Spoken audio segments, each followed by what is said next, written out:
I remember at the age of 9 when I looked up at my mom one night during church and I said, "Mom, who are those people in the front of the church waving their hands?" And she said, "Well, those people are deaf." And I said, "Oh, well, then who's the person in the chair that's signing or waving their hands back to them?" And she said, "That's an interpreter." And so I said, "Well, can I go sit with them?"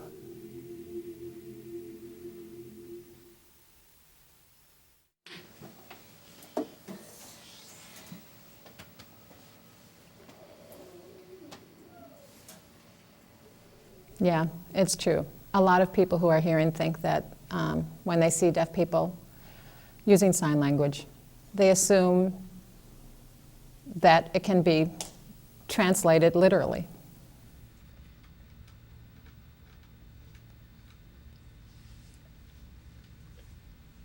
English is linear and sign language is deep. So I can take one sign and inflect it through movement, through where I'm putting it in space, through where, how fast I'm going, how slow I'm going. I can inflect it to have a lot of different meanings.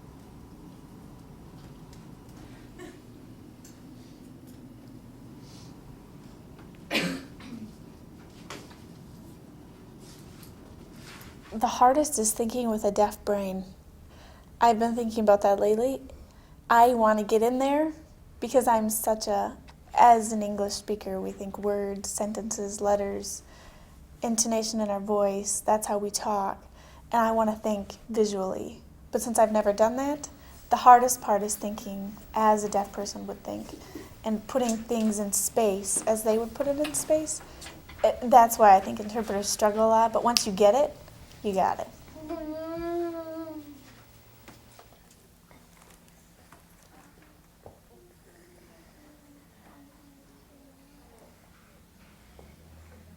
Once there was a bird who didn't fly. He preferred walking. He just never liked to fly, so he always would walk everywhere. All the other birds said, "Oh, you are strange, Mr. Bird. Why don't you fly? Birds are supposed to fly. Look at all of us." ASL is my native language, and I'm very comfortable in using it and expressing things in it, so it's only natural that I'm able to tell good stories in it and make it enjoyable for the children. Walking by, I can take my time and look at things real carefully. I just never liked flapping my wings. For example, Dr. Seuss has a lot of word play, and that's just a bunch of nonsense sounds. But hearing kids really like that. We like to play with the sounds that we struggle to make as we're learning to speak and we're learning to master bigger words. ASL, there's word play too, but it has to do with shapes of things and how you use your face to modify words and so forth. So I think there's word play in both languages that young people and old people like to do, but it just takes on different forms.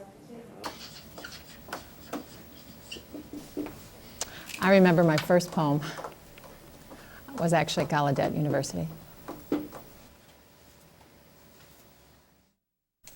For homework, the professor asked us all to create a poem and to do an ASL poem.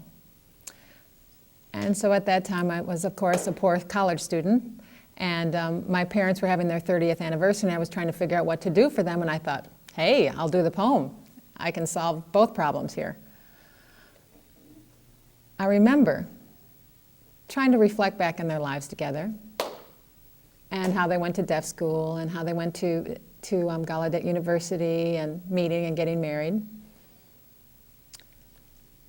My parents were really impressed with the poem. They loved it. It was funny because I definitely saw their different reaction as a child bringing them written poems. They kind of go, oh, good. But when I did a poem in ASL, they were thrilled.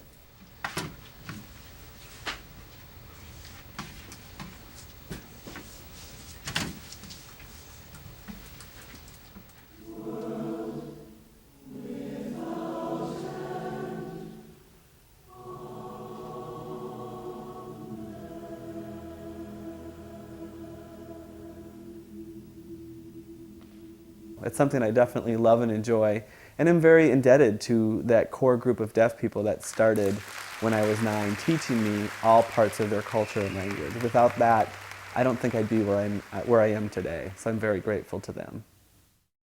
I think the damage to the deaf community has to do with the perpetuation of the myth that deafness is somehow a deficit. that pathological view that you're deaf, therefore you are less. As opposed to you are deaf, therefore you will experience XYZ, versus a hearing person will experience ABC. But specifically with the deaf, there's so much. I feel like, oh, okay, yeah, I know sign. I can carry on a conversation, but then I go to different events and I see, like she said, how much I don't know. They're helping me. Yeah. They're helping me become who I am, who I'm supposed to be, not me help them. No.